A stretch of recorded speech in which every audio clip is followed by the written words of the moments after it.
विजयी विश्व तिरंगा प्यारा, झंडा ऊंचा रहे हमारा।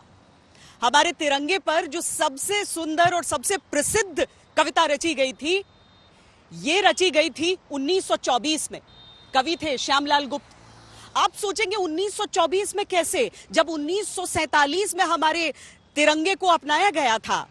तो वो ऐसे कि जब से एक राष्ट्रीय ध्वज पर चर्चा शुरू हुई, उस समय से ही 3 रंगों के प्रयोग से इस ध्वज को बनाया गया।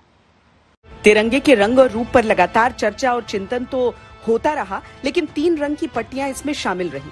सबसे पहले 7 अगस्त 1906 को कोलकाता के पारसी बागान में भारतीय झंडा फहराया गया था, जिसमें केसरिया पट्टी जिस पर 8 फूल थे और सबसे नीचे हरी पट्टी जिसमें एक तरफ सूरज और दूसरी तरफ चांद तारा बनाया गया था। 1907 में जर्मनी के स्टटगार्ट में इंटरनेशनल सोशलिस्ट कांग्रेस के अधिवेशन में कई देशों के झंडे थे और भारत की ओर से ब्रिटिश फ्लैग आया था। तब भीकाजी कामा ने भारत का एक झंडा फहराया। ये राष्ट्रीय झंडे का दूसरा रूप था।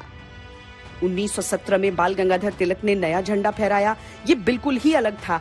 इसके ऊपर एक तरफ यूनियन जैक लगा था, बीच में कई लाल हरी पट्टियां रहीं जिनके ऊपर सप्तऋषि अंकित थे। झंडे के एक कोने में एक चांद तारा बनाया गया था। इसके बाद 1921 में ही पिंगली वेंकैया ने वो झंडा दिया जिसमें थोड़े बदलाव के बाद आज का राष्ट्रीय ध्वज तिरंगा बना। हम इस तिरंगे को बनाने में, क्योंकि ये राष्ट्र से जुड़ा हुआ, ये राष्ट्र अभिमान का प्रश्न है, तो हमारी कंपनी ने तय किया है कि हम इसमें किसी भी प्रकार का कोई प्रॉफिट अपना नहीं ऐड करेंगे।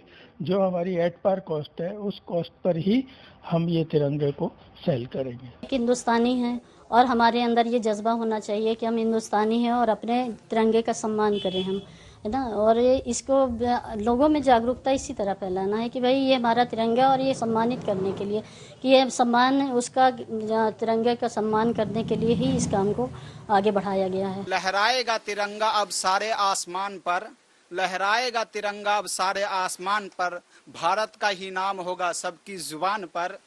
ले लेंगे उसकी जान या खेलेंगे अपनी जान पर, कोई जो उठाएगा आंख हिंदुस्तान पर।